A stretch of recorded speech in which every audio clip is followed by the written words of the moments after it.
রাজনীতিতে নতুন টানাপোড়েন, অন্তর্বর্তী নাকি তত্ত্বাবধায়কের অধীনে নির্বাচন, এমন দাবি আরেকটি 111-এর ইঙ্গিত তথ্য উপদেষ্টা। তরুণ প্রজন্মের প্রত্যাশিত নতুন বাংলাদেশ গঠনে কাজ করছে অন্তর্বর্তী সরকার। 18 নয় 16 বছরে ভোটাধিকারের পক্ষে মত ডক্টর ইউনূসের।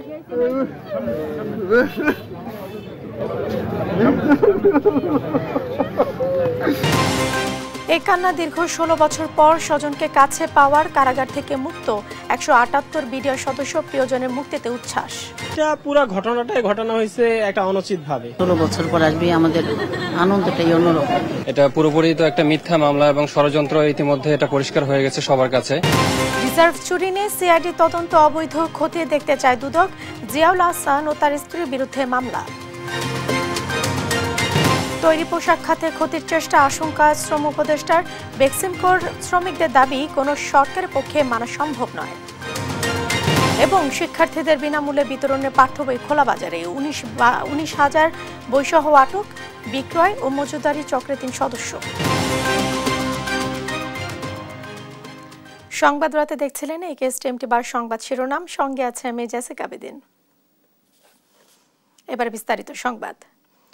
অন্তর্বর্তী সরকার নিরপেক্ষতা নিয়ে প্রশ্ন তুলেছেন বিএনপির মহাসচিব মির্জা ফখরুল ইসলাম আলমগীর। বলেন, কিছু কিছু ক্ষেত্রে সরকার নিরপেক্ষতা বজায় রাখতে ব্যর্থ হয়েছে, সেক্ষেত্রে নির্বাচনের সময় নিরপেক্ষ সরকারের প্রয়োজন হবে। আবারও মন্তব্য করেন বিএনপি মহাসচিব। বলেন, নির্বাচনে দেরি হলে জনগণের চাহিদা পূরণ হবে না এবং ফ্যাসিবাদী শক্তি আবারও শক্তিশালী হবে। হাসান মাহমুদের রিপোর্ট।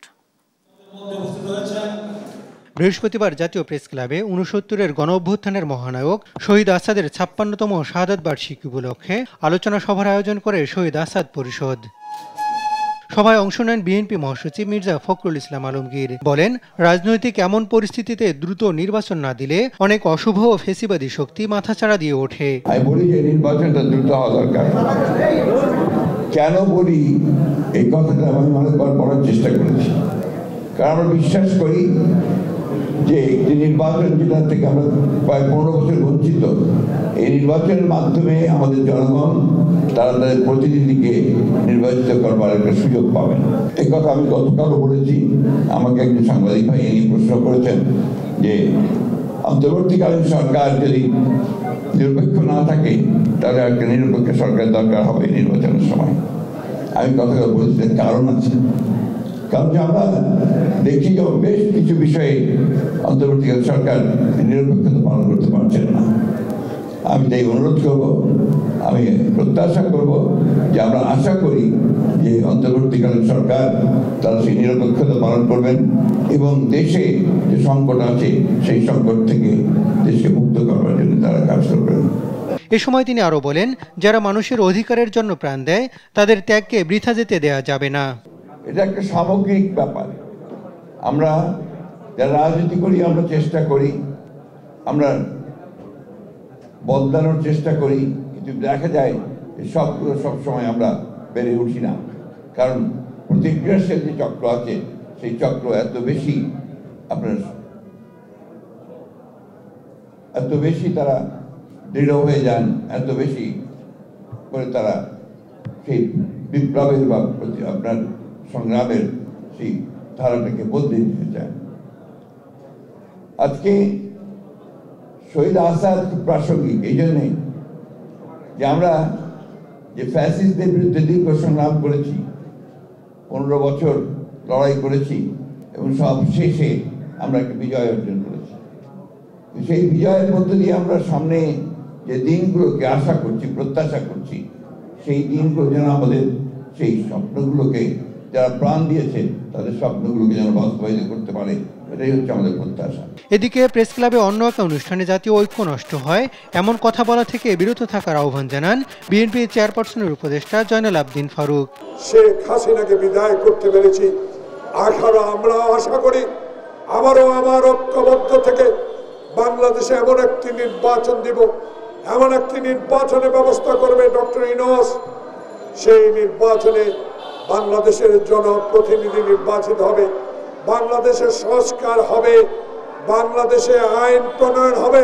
এ সময় দেশের অভ্যন্তরীণ রাজনীতি নিয়ে নাক না গলাতে ভারতের প্রতি আহ্বান জানান তিনি। হাসান মাহমুদ, দেশ টিভি, ঢাকা। এদিকে বিএনপি মহাসচিবের বক্তব্যে আরেকটি 111 খুঁজছেন তথ্য ও সম্প্রচার মন্ত্রণালয়ের উপদেষ্টা নাহিদ ইসলাম। নিজের ভেরিফাইড ফেসবুক পেজে এক স্ট্যাটাসে এমন মন্তব্য করেন তিনি। এদিকে যুব ও ক্রীড়া মন্ত্রণালয় উপদেষ্টা আসিফ মাহমুদ সজীব ভুঁইয়া সরকার থেকে রাজনৈতিক দলের সাথে সংশ্লিষ্টতার বিরুদ্ধে তারাও।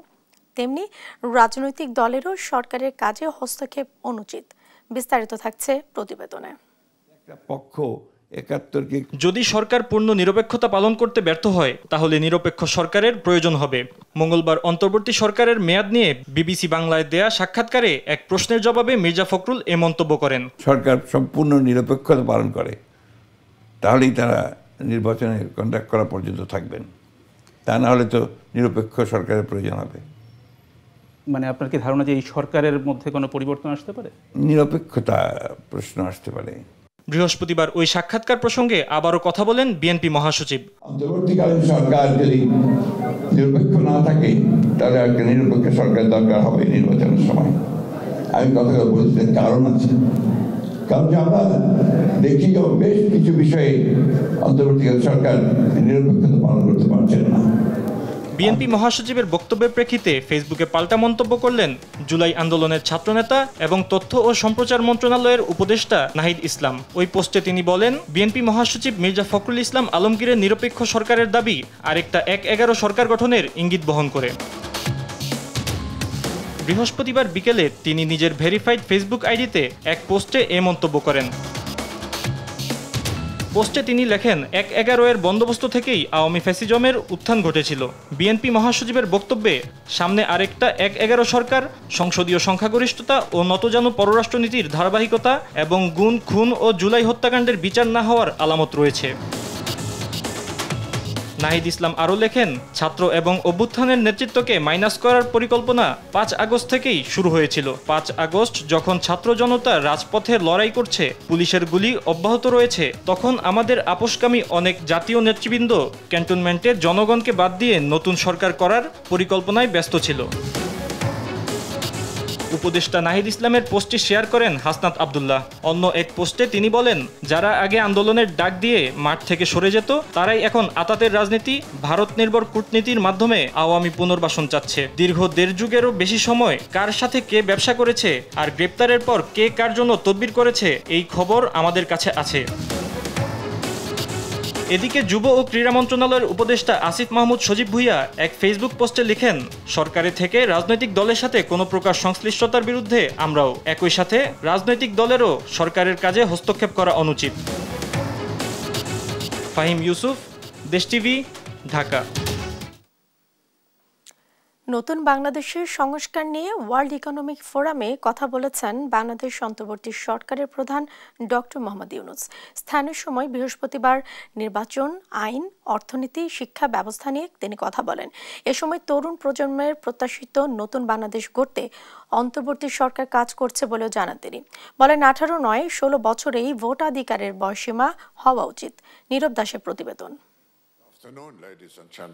বিশ্বের জনপ্রিয় ব্যক্তিত্ব নোবেল বিজয়ী ডক্টর মোহাম্মদ ইউনূস। ছাত্র জনতার অভ্যুত্থানের মুখে সাবেক প্রধানমন্ত্রী শেখ হাসিনা পালিয়ে ভারত চলে গেলে বাংলাদেশের অন্তর্বর্তী সরকারের দায়িত্ব নেন তিনি। বৃহস্পতিবার ওয়ার্ল্ড ইকোনমিক ফোরামে যোগ দিয়ে নতুন বাংলাদেশের পরিস্থিতি ও রাজনীতির নামে হাসিনা রেজিমের বর্বরতা তুলে ধরেন তিনি। ডক্টর ইউনূস বলেন, হাসিনার নেতৃত্বাধীন আওয়ামী সরকার গত ১.৫ দশকে বাংলাদেশকে দুর্নীতির আঁতুড়ঘরে পরিণত করেছে।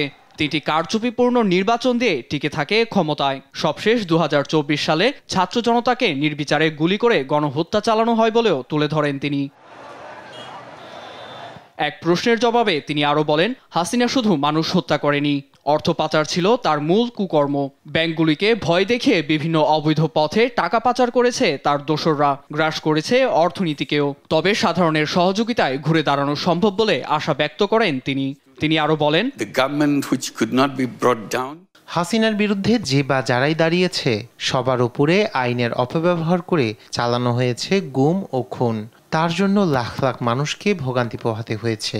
আমি নিজেও তার শিকার, যার বিরুদ্ধে শেষ মুহূর্তে সাধারণ মানুষ শক্ত অবস্থান নেয়। তরুণদের প্রত্যাশা অনুযায়ী সংস্কারের মাধ্যমে নতুন বাংলাদেশ উপহার দিতে অন্তর্বর্তী সরকার কাজ করছে বলে জানান ডক্টর ইউনূস। বলেন, জনগণের ভোটাধিকার ফিরিয়ে দিতে সংস্কার কমিশন নির্বাচনকে গুরুত্ব দিয়ে কাজ করছে। জনগণ দ্রুত চাইলে 2025-এর শেষে আর পূর্ণাঙ্গ সংস্কার চাইলে 2026 সালের মাঝামাঝিতে নির্বাচন সম্ভব বলে জানান তিনি। তরুণদের নিয়ে আসার কথা বলেন ইউনূস, কারণ তাদের জন্যই এই বিপ্লব সম্ভব হয়েছে। তিনি জোর দিয়ে বলেন, এটি কেন্দ্রের কোনো যোগসাজশ ছিল না। এর প্রজন্ম শক্তিশালী প্রজন্ম। বিপ্লবের সঙ্গে সরকার গঠন করতে চায় তারা, দেশের দায়িত্ব নিতে চায় তারা। প্রযুক্তি তাদের শুধু বাংলাদেশি নয়, বৈশ্বিক নাগরিক হিসেবে পরিণত করেছে। আমি মনে করি 18 নয় 16 বছরে ভোট দেওয়ার ক্ষমতা দেওয়া উচিত তাদের, কারণ তাদের চিন্তা প্রযুক্তির সঙ্গে বেড়েছে। তারা বাম, ইসলামী বা কোনো রাজনৈতিক মতাদর্শের নয়, বরং সবাই এক হয়েই বাংলাদেশের জন্য এগিয়ে আসে। এছাড়া চাকুরির জন্য শিক্ষা ব্যবস্থাকে কলুষিত করে তাদের মেধা চাপিয়ে রাখা হয়েছে বলেও অভিযোগ করেন তিনি। শিক্ষা ব্যবস্থা প্রযুক্তি নির্ভর ও বাস্তবমুখী করার উপর জোর দেন অন্তর্বর্তী সরকারের প্রধান। নীরব দাস, নিউজ ডেস্ক, দেশ টিভি। চীনের সঙ্গে বাণিজ্য ব্যবধান কমাতে জোর দিতে পররাষ্ট্র উপদেষ্টা এম তৌহিদ হোসেন বৃহস্পতিবার চীনের সাংহাই ইনস্টিটিউট ফর ইন্টারন্যাশনাল স্টাডিজে শান্তি, স্থিতিশীলতা এবং সমৃদ্ধির জন্য আমাদের শেয়ার্ড ভিশন সেমিনারে এ তাগিদ দেন পররাষ্ট্র বিষয়ক উপদেষ্টা তৌহিদ হোসেন।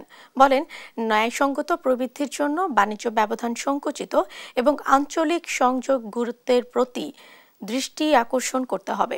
এ সময় চীন ও বাংলাদেশের মধ্যে একাডেমিক ও গবেষণা সহযোগিতা বৃদ্ধিতে এবং বৈশ্বিক শান্তি ও স্থিতিশীলতাকে এগিয়ে নিতে দুই দেশের ভূমিকার বিষয়ে ইভেন্টের অবদান সম্পর্কে আশাবাদ ব্যক্ত করেন। দীর্ঘ 16 বছর পর কারাগার থেকে বের হচ্ছেন বিস্ফোরক মামলায় জামিন পাওয়া বিডিআর সদস্যরা। আদালত জামিনপ্রাপ্ত 178 জন আসামি মুক্তি পেয়েছেন। আলিমুজ্জামান সাফওয়ানের রিপোর্ট, জানাচ্ছেন মোহাম্মদ সাকিব। এই অপেক্ষা দীর্ঘ 16 বছরের। বিডিআর বিদ্রোহ হত্যা মামলা থেকে অবশেষে মুক্তি পেয়েছে স্বজনেরা। বৃহস্পতিবার জামিন পাওয়া 168 জনের মধ্যে কাশিমপুর 1 থেকে 26 জন, কাশিমপুর 2 থেকে 89 জন, কাশিমপুর হাই সিকিউরিটি থেকে 12 জনকে মুক্তি দেওয়া হয়। অশ্রুসিক্ত চোখে স্বজনকে কাছে পেয়ে আনন্দে আত্মহারা পরিবারের সদস্যরা প্রকাশ করলেন তাদের অনুভূতি। অনুভূতিটা কি, এত বছর পর আসবে, 16টা বছর অনুভূতি তো রকমই থাকবে। কি আর বলবো, বলার কিছু নাই। 16 বছর পর আসবে, আমাদের আনন্দটাই অন্যরকম। উনি দীর্ঘ 16 বছর আসলে ওনাকে অন্যায়ভাবেই ভিতরে রাখা হয়েছে। যেমন ওনার ছোট্ট মেয়েটা তখন মাত্র 3 মাস বয়স ছিল, আজকে সে 10ম শ্রেণীতে পড়ে। ওনার ছেলেটা তখন ক্লাস 1-এ পড়তো, আজকে সে এখন অনার্সে পড়ে। এই যে পুরো ফ্যামিলি ওনার থেকে বঞ্চিত ছিল এবং উনিও পরিবার থেকে বিচ্ছিন্নভাবে তাকে রাখা হয়েছে অন্যায়ভাবেই। এবং নির্দোষ অনেক বিডিআর সদস্য এখনো জেলে বন্দী আছে, যাদের সাজা শেষ হয়েছে। এটা পুরোপুরি অন্যায় করা হয়েছে এবং এর সঠিক সূক্ষ্ম তদন্ত হওয়া উচিত, যেন অপরাধী প্রতিজন চিহ্নিত হয়। সাজা কতটুকু হবে আমি জানি না, কিন্তু আমরা যেন জাতি হিসাবে জানতে পারি যে ইনাদের কারণে আমাদের 57 জন সূর্য সন্তান সেদিন নিষ্ঠুরভাবে হত্যার শিকার হয়েছিল।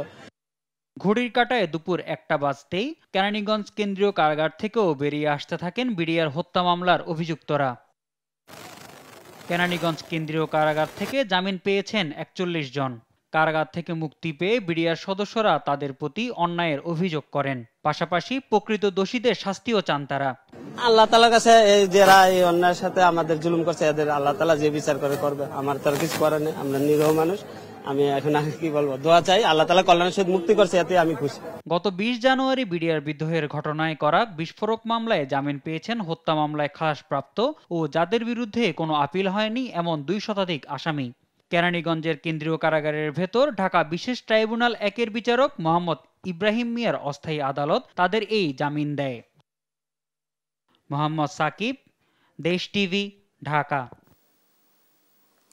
বাংলাদেশ ব্যাংকের রিজার্ভ চুরির ঘটনায় সিআইডি তদন্ত এখতিয়ার বহির্ভূত উল্লেখ করে এটি দুদক তদন্ত করতে চায় বলে জানিয়েছেন দুদকের মহাপরিচালক। এদিকে 40 কোটি টাকার অবৈধ সম্পদ অর্জন ও 342 কোটি টাকার অস্বাভাবিক লেনদেনের অভিযোগে এনটিএমসির সাবেক মহাপরিচালক জিয়াউল আহসান ও তার স্ত্রী নুসরাত জাহানের বিরুদ্ধে মামলা করেছে সংস্থাটি। আরও জানাচ্ছেন ফজলে আদিত্য। 9 বছর আগে বাংলাদেশ ব্যাংকের রিজার্ভ থেকে 1 কোটি 10 লাখ মার্কিন ডলার সরিয়ে নিয়েছে হ্যাকাররা। এই ঘটনায় রাজধানীর মতিঝিল থানায় মামলা করার 9 বছর পরও তা শেষ করতে পারেনি পুলিশের অপরাধ তদন্ত বিভাগ সিআইডি। বৃহস্পতিবার বিকেলে দুদকের প্রধান কার্যালয়ে সংস্থাটির মহাপরিচালক বলেন, বাংলাদেশ ব্যাংকের রিজার্ভ চুরির ঘটনাটি দুদকের তফসিলভুক্ত অপরাধ, তাই এখতিয়ার বহির্ভূত সিআইডিকে সরিয়ে দুদক পুনরায় তদন্ত করতে চায়। ক্ষমতার অপব্যবহার এবং সরকারি অর্থ তছরুপের সাথে কোনো কর্মকর্তা জড়িত থাকেন তাহলে এই অপরাধ কেবলমাত্র দুর্নীতি দমন কমিশন আইন 2004 অনুযায়ী দুর্নীতি দমন কমিশন কর্তৃক তদন্তযোগ্য।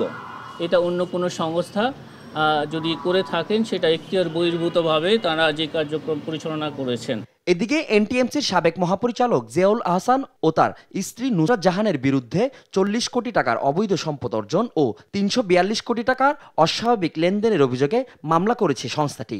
জনাব জিয়াউল আহসান তার স্ত্রী নুসরাত জাহানের সহযোগিতায় এবং জোর সাজসে বিভিন্ন ব্যক্তি ও প্রতিষ্ঠানের নামে এই অস্বাভাবিক লেনদেন করায় তাকেও এই মামলায় অন্তর্ভুক্ত করে দুজনের বিরুদ্ধে আজ একটি মামলার সিদ্ধান্ত গৃহীত হয়েছে। ক্ষমতার অপব্যবহার করে সাবেক পার্বত্য বিষয়ক মন্ত্রী কুজেন্দ্রলাল ত্রিপুরা সরকারি 4 একর খাস জমি দখলের সত্যতা পাওয়ায় মামলা করেছে দুদক। যারা এই সাথে আছেন তাদের বিরুদ্ধেও কার্যক্রম চলমান আছে। একই সাথে আদালতের নির্দেশে ব্যাংক খাতের আরেক মাফিয়া এসকে সুরের ব্যাংক লকার খুলতে অনুমোদন দিয়েছে দুর্নীতি দমন কমিশনকে। দুর্নীতি দমন কমিশন কর্তৃক তদন্তযোগ্য বিদায়ী আমরা এই পত্র লিখেছি। ফজলে আদিত্য, দেশ টিভি, ঢাকা। বেক্সিমকো শ্রমিকদের 3 দফা দাবি কোন সরকারের পক্ষে মেনে নেওয়া সম্ভব নয় বলে মন্তব্য করেছেন শ্রম উপদেষ্টা। বলেন, অস্তিত্বহীন 16 কোম্পানির মাধ্যমে 12,000 কোটি টাকা ঋণ নিয়েছে প্রতিষ্ঠানটি। বৃহস্পতিবার এক সংবাদ সম্মেলনে বেক্সিমকো ইন্ডাস্ট্রিয়াল পার্কের শিল্প প্রতিষ্ঠানগুলোর শ্রম ও ব্যবসা পরিস্থিতি পর্যালোচনা সংক্রান্ত উপদেষ্টা পরিষদে এসব নিয়ে কথা বলেন তিনি। আরও জানাচ্ছেন সাদ আহমেদ। বেক্সিমকো ইন্ডাস্ট্রিয়াল পার্কের মোট 32টি ফ্যাক্টরির মধ্যে 16টিরই কোনো অস্তিত্ব নেই। এই 16 কোম্পানির বিপরীতে 12,000 কোটি টাকা ঋণ নেওয়া হয়েছে। এমনকি 12টি ফ্যাক্টরি ম্যানেজমেন্ট কর্তৃক লে অফ করা হয়েছে বলে জানিয়েছেন শ্রম উপদেষ্টা। মোট 32টি ফ্যাক্টরির মধ্যে 16টি ফ্যাক্টরি কোনো অস্তিত্বই নেই। উক্ত 16 কোম্পানির বিপরীতে 12,000 কোটি টাকা ঋণ গ্রহণ করা হয়েছে। ওনারাই লে অফ করেছেন, মালিক পক্ষে এখন যারা আছে তারাই লে অফ করেছেন। বর্তমানে বেক্সিমকো 3টি ফ্যাক্টরি চলমান রয়েছে জানিয়ে ডক্টর শাখাত হোসেন বলেন, 32টি ফ্যাক্টরির বিপরীতে 29,925 কোটি টাকা সহ বেক্সিমকো লিমিটেডের মোট ব্যাংক ঋণ বর্তমানে 40,000 কোটি টাকারও বেশি। বেক্সিমকো শ্রমিকদের দাবি কোনো সরকারের পক্ষে মানা সম্ভব নয় বলেও মন্তব্য করেন তিনি। বেক্সিমকো লিমিটেডের মোট ব্যাংক ঋণ আজকে প্রায় 40,000 কোটি টাকারও বেশি। একেবারে টোটালি বন্ধ করা ছাড়া কোনো আমাদের উপায় নেই। এটা ওনারা যাই বলুক, সরকার চালাতে পারবে না। আবার তারা বলে তারা চালাবে, তারা টাকা কোথা থেকে পাবে, কিভাবে পাবে, উই ডোন্ট নো। এ সময় বাণিজ্য উপদেষ্টা শেখ বশিরউদ্দিন বলেন, 40,000 শ্রমিকের কথা বলা হলেও আদতে তার কোনো বাস্তবতা নেই। 40,000 শ্রমিক বলা হচ্ছে, আমাদের একটা প্রাথমিক তদন্তে আমরা প্রায় 40% লোকের কোনো বাস্তবতা পাইনি। এর আগে বুধবার বেক্সিমকো ইন্ডাস্ট্রিয়াল পার্কের বন্ধ হওয়া 16টি কারখানা চালুর দাবিতে কর্মহীন শ্রমিকেরা চন্দ্র নবীনগর সড়কে অবস্থান নিয়ে অবরোধ করেন। পরে তারা অর্ধশতাধিক যানবাহন ভাঙচুর এবং একটি মালবাহী ট্রাক ও 3টি বাসে আগুন দেন। এদিকে বেক্সিমকোর বন্ধ কারখানাগুলো খুলে দেয়া এবং বকেয়া বেতন পরিশোধে যথাযথ উদ্যোগ গ্রহণের জন্য সরকারের প্রতি দাবি জানিয়েছে বাংলাদেশ শ্রমিক কর্মচারী ফেডারেশন। সাদ আহমেদ, দেশ টিভি, ঢাকা। দেখছেন সংবাদ রাত। বৈষম্য বিরোধী ছাত্র আন্দোলনে শিক্ষার্থী ও সাংবাদিকদের ওপর হামলার জড়িত থাকার দায়ে চট্টগ্রাম বিশ্ববিদ্যালয়ের 73 শিক্ষার্থীকে বহিষ্কার করা হয়েছে। এ তথ্য জানিয়েছেন উপ-উপাচার্য অধ্যাপক ডক্টর মোহাম্মদ কামাল উদ্দিন। বৃহস্পতিবার বিশ্ববিদ্যালয়ের শহীদ মিনার চত্বরে আয়োজিত বৈষম্য বিরোধী আন্দোলনে শহীদ ও আহতদের স্মরণে আয়োজিত স্মরণ সভায় কথা বলেন তিনি। এ সময় তিনি আরও জানান, প্রাথমিকভাবে যাদের বিষয়ে প্রমাণ পাওয়া গেছে তাদেরকে বহিষ্কার করা হয়েছে। পরবর্তীতে প্রমাণ সাপেক্ষে আরও শিক্ষার্থীদের বহিষ্কার করা হবেও বলে জানান তিনি। রাজধানীতে শিক্ষার্থীদের বিনামূল্যে বিতরণের বই খোলা বাজারে বিক্রয় ও মজুতদারি চক্রের 2 সদস্যকে প্রথম থেকে নবম শ্রেণীর 10,000 বইসহ আটক করেছে পুলিশ। এদিকে শেরপুরে বিনামূল্যে বিতরণের 9,000 বইসহ একজনকে আটক করেছে পুলিশ। আরও জানাচ্ছেন এএনআই নাহিদ। প্রাথমিক ও মাধ্যমিক বিদ্যালয়ের শিক্ষার্থীদের বিনামূল্যে বিতরণের 19,000 বই জব্দ। বুধবার বিকালে রাজধানীর সূত্রাপুরের বাংলাবাজার ইস্পাহানি গলির বিভিন্ন গোডাউনে অভিযান পরিচালনা করে প্রাথমিক ও মাধ্যমিক শিক্ষার্থীদের বিনামূল্যে বিতরণের জন্য প্রায় 10,000 সরকারি বই জব্দ করে পুলিশ। এ সময় খোলাবাজারে বিক্রয় ও মজুতদারি চক্রের 2 সক্রিয় সদস্য সিরাজুল ইসলাম উজ্জ্বল ও মোহাম্মদ দেলোয়ার হোসেনকে আটক করা হয়। অভিযানে জাতীয় শিক্ষাক্রম ও পাঠ্যপুস্তক বোর্ডের প্রথম থেকে নবম শ্রেণীর বিভিন্ন বিষয়ের প্রায় 8 লাখ টাকার বই উদ্ধার করা হয়, জানান পুলিশ। অভিযান পরিচালনা করে সিরাজুল ইসলাম উজ্জ্বল এবং দেলোয়ার হোসেনকে আটক করে। এ সময় তাদের হেফাজতে থাকা প্রায় 10,000 বিনামূল্যে বিতরণের সরকারি বই উদ্ধার করা হয়। এদিকে শেরপুরে বৃহস্পতিবার ভোরে ঢাকাগামী একটি পিকআপে তল্লাশি চালিয়ে 8ম থেকে 10ম শ্রেণীর প্রায় 9,000 বই উদ্ধার করেছে পুলিশ। এ সময় মাইদুল নামের একজনকে আটক করা হয়। পুলিশ জানায় বইগুলো বিক্রির জন্য কুড়িগ্রামের রৌমারী সিজি জামান পাইলট উচ্চ বিদ্যালয় থেকে ঢাকা নেওয়া হচ্ছিল। বিনামূল্যে বিতরণের জন্য সরকার কর্তৃক প্রেরিত এই বইগুলো আসলে দুষ্কৃতিকারী কর্তৃক পাচার হচ্ছিল, যেটি আমরা আটক করেছি। এ সংক্রান্তে আমাদের একজন ব্যক্তিকে আটকও করা হয়েছে। এই মজুতদারি চক্রের সঙ্গে জড়িত অন্যান্যদের আটক করতে পুলিশের অভিযান অব্যাহত আছে। এনআই নাহিদ, দেশ টিভি, ঢাকা। দেখছেন সংবাদ রাত। যুক্তরাষ্ট্রের লস অ্যাঞ্জেলেসে আবারও ছড়িয়ে পড়েছে ভয়াবহ দাবানল। কয়েক ঘন্টায় পুড়ে ছাই 10,000-এরও বেশি একর জায়গা। পরিস্থিতি এতটাই ভয়াবহ যে তাৎক্ষণিক সরিয়ে নেওয়া হয় 31,000 বাসিন্দাকে। ঘন্টায় 48 কিলোমিটার বেগে বাতাস বয়ে যাওয়ায় হিমশিম খাচ্ছে দমকল বাহিনী। নাসরিন আক্তারের রিপোর্ট। নীল আকাশটা ধারণ করেছে লাল বর্ণে। মাথার উপর দিয়ে ছুটে যাচ্ছে একের পর এক দমকল বাহিনীর হেলিকপ্টার। লস অ্যাঞ্জেলেসের বাসিন্দাদের তখন আর বুঝতে বাকি নেই আবারও শুরু হয়েছে ভয়ঙ্কর দাবানল। বুধবার লস অ্যাঞ্জেলেস থেকে 45 মাইল উত্তর পশ্চিমে শুরু হয় এ দাবানলের সূত্রপাত। মুহূর্তেই ছড়িয়ে পড়ে কয়েক হাজার একর জায়গায়। হিউজ ফায়ার নামে এ আগুন নিয়ন্ত্রণে লড়াই শুরু হয়েছে নতুন করে। পানি ও অগ্নি প্রতিরোধক উপাদান নিয়ে চলছে এক যুদ্ধ। শুষ্ক গাছপালা ও নিম্ন আর্দ্রতায় আগুন দ্রুত ছড়িয়ে পড়ার শঙ্কায় দক্ষিণ ক্যালিফোর্নিয়ায় জারি করা হয়েছে লাল সতর্কতা। তবে দুশ্চিন্তা বাড়াচ্ছে ঘন্টায় 20 থেকে 30 মাইল বেগে বাতাস বয়ে যাওয়ায়। জাতীয় আবহাওয়া দপ্তর লস এঞ্জেলেস ও ভেঞ্চুরা কাউন্টিতে শুক্রবার সকাল 10টা পর্যন্ত লাল সতর্কতা জারি করেছে। পরিস্থিতি যেদিকে যাচ্ছে তাতে আগুন নিয়ন্ত্রণে আনাটা কঠিন হবে। এরই মধ্যেই কয়েক হাজার একর জায়গা পুড়ে ছাই। মৃত্যু ঝুঁকি থাকায় বাসিন্দাদের বাধ্যতামূলক সরে যেতে নির্দেশনা জারি করা হয়েছে। দক্ষিণ ক্যালিফোর্নিয়ায় গেল 9 মাস ধরে উল্লেখযোগ্য বৃষ্টি হয়নি। তবে আগামী শনি থেকে সোমবার পর্যন্ত বৃষ্টির পূর্বাভাস দিয়েছে আবহাওয়া দপ্তর, যা পরিস্থিতিকে কিছুটা নিয়ন্ত্রণে আনতে পারে। তবে এ মাসে ছড়িয়ে পড়া দাবানল থেকে এবারের ধরন অনেকটাই আলাদা বলছেন এড ফ্লেচার নামের এক অগ্নি নির্বাপক কর্মী। নাসরিন আক্তার, নিউজ ডেস্ক, দেশ টিভি। এখন আমরা চলে যাচ্ছি ওয়াশিংটন ডিসিতে ভয়েস অফ আমেরিকার স্টুডিওতে। সেখানে দেশ টিভির জন্য যুক্তরাষ্ট্রের খবরাখবর নিয়ে অপেক্ষা করছেন তাহিরা কিবরিয়া। ভিওএ 60তে স্বাগত জানাচ্ছি আমি তাহিরা কিবরিয়া। সংক্ষেপে আমেরিকার কিছু খবর। যুক্তরাষ্ট্রের প্রতিরক্ষা মন্ত্রণালয় বুধবার ঘোষণা করেছে যে তারা দেশের দক্ষিণের সীমান্ত সুরক্ষায় সাহায্যের জন্য 1,500 সেনা মোতায়েন শুরু করেছে। পেন্টাগন হোমল্যান্ড সিকিউরিটি বিভাগকে সামরিক বিমান সরবরাহ করবে আটক 5,000-এর বেশি অবৈধ অভিবাসীকে নিজ দেশে ফেরত পাঠানোর জন্য। যুক্তরাষ্ট্রের প্রতিনিধি পরিষদ বুধবার একটি বিল অনুমোদন করেছে, যেখানে যুক্তরাষ্ট্রে চুরির দায়ে অভিযুক্ত অবৈধ অভিবাসীদের আটক রাখার বাধ্যবাধকতা আরোপ করা হয়েছে। দ্বিদলীয় সমর্থন নিয়ে 263-156 ভোটে বিলটি পাশ হয় এবং আইনে পরিণত করতে স্বাক্ষর করার জন্য প্রেসিডেন্ট ডোনাল্ড ট্রাম্পের কাছে পাঠানো হয়েছে। সৌদি আরবের ক্রাউন প্রিন্স মোহাম্মদ বিন সালমান বৃহস্পতিবার বলেছেন, তার দেশ আগামী 4 বছরে যুক্তরাষ্ট্রে $600 বিলিয়ন বিনিয়োগ করতে ইচ্ছুক। রাষ্ট্র পরিচালিত সৌদি প্রেস এজেন্সির খবরে বলা হয়, প্রেসিডেন্ট ট্রাম্পের সঙ্গে এক ফোন আলোচনায় তিনি ওই মন্তব্য করেন। আজ এ পর্যন্তই। Tahira Kibria, voice of America, Washington. দেখছেন সংবাদ রাত।